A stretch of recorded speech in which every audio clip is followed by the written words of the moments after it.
Olá pessoal, namastê, muita paz a todos. A pergunta agora é a seguinte: o que a ciência fala sobre a viagem no tempo? O que a ciência sabe sobre a viagem no tempo? Bom, a única coisa fundamentada, que não é ainda uma questão de viagem no tempo, mas é uma relatividade do tempo, tem a ver com a famosa lei de Albert Einstein. A lei de Albert Einstein, ela diz o seguinte, pessoal, que se eu tenho um referencial, dois referenciais, por exemplo, vou fazer assim, eu estou aqui parado em relação à Terra. Neste referencial parado, qualquer intervalo de tempo, eu meço ΔT. Agora, eu vou colocar um foguete aqui, tá? Esses famosos foguetes da NASA, aquela coisa toda, né?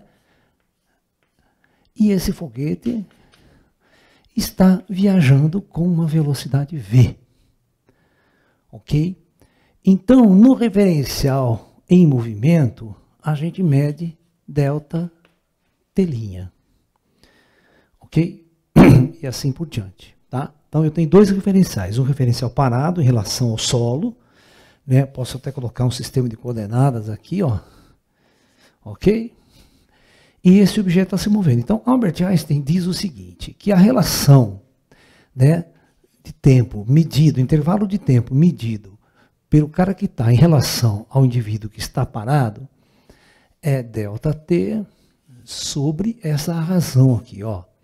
1 menos V ao quadrado sobre C ao quadrado, onde este V é a velocidade do foguete. Então, isto significa o seguinte, pessoal. Quanto mais rápido for este foguete, o intervalo de tempo que eu vou medir vai ser diferente. Você quer ver que interessante? Vamos supor que esse foguete estivesse viajando à velocidade da luz.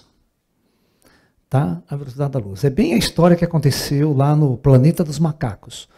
Um viajante sai numa nave com velocidade muito próxima da luz, depois volta à Terra e quando ele chega aqui passou milhares de anos na Terra, já aconteceu uma guerra nuclear, os macacos tomaram conta do planeta e aquela coisa toda. Então, o intervalo de tempo vai ser o seguinte. Então, olha, ΔT, que é o tempo que eu estou, o intervalo de tempo que eu estou medindo agora aqui, né, dividido por raiz quadrada de 1 menos V ao quadrado, só que V é C.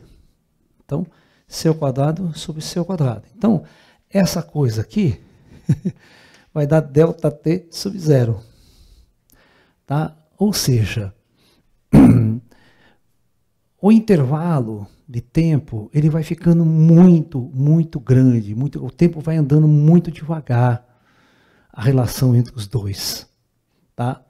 Ou seja, vamos supor que aqui na Terra passa 1000 anos, esse ΔT é 1000 anos, mas para o tempo do foguete pode ser um dia, um mês, 2 dias, um ano apenas, por causa dessa relação de velocidade. Então, neste caso, a curva ela só aponta para o futuro, o cara só pode ir para o futuro, só pode ter essa relação futuro, ele não pode ter uma relação inversa. Para ele ter uma relação inversa, o objeto teria que andar na velocidade superior à da luz. Mas a física, até hoje, que os físicos conhecem, não permite que nada viaje com velocidade superior da luz em termos de matéria no espaço.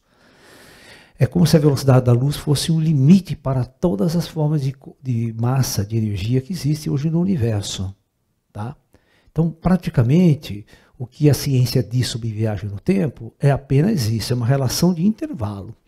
Né? Se eu entrar num foguete e isso foi verificado experimentalmente. Os caras pegaram 2 relógios atômicos muito precisos e sincronizaram ele aqui na Terra. Aí colocaram um num avião chamado avião foguete, aquele avião mais rápido que os Estados Unidos tinha feito até então, que atingia Mach 5 e tal. E colocou esse objeto viajando em volta da Terra em alta velocidade. E depois, quando eles desceram o avião, eles foram ver que este relógio aqui tinha atrasado em relação ao da Terra. Ou seja, os relógios começam a atrasar, começam a andar mais devagar. Até ponto de parar. Nesse caso aqui, o intervalo fica tão grande de tempo, né, que o tempo praticamente ele para em relação um ao outro quando chegar à velocidade da luz. Mas quando você não chega só próximo da luz, o que acontece é que vai ter essa relação temporal. Num referencial da Terra, por exemplo, passa 1000 anos, naquele passa 1 ano apenas. Então, aqui a humanidade envelhece 1000 anos, lá apenas 1 ano. Isso é chamado paradoxo dos gêmeos, porque o Einstein bolou a ideia, se ele colocasse dois irmãos gêmeos, um na Terra e outro num foguete, quando esse irmão gêmeo passou, ele marcou 1 ano no tempo dele, mas quando ele volta para a Terra, aqui na Terra passou 1000 anos. Tá? É o caso do planeta dos macacos. Então é isso que a ciência sabe até hoje sobre deslocamento temporal. Ok? Então, namastê, muita paz.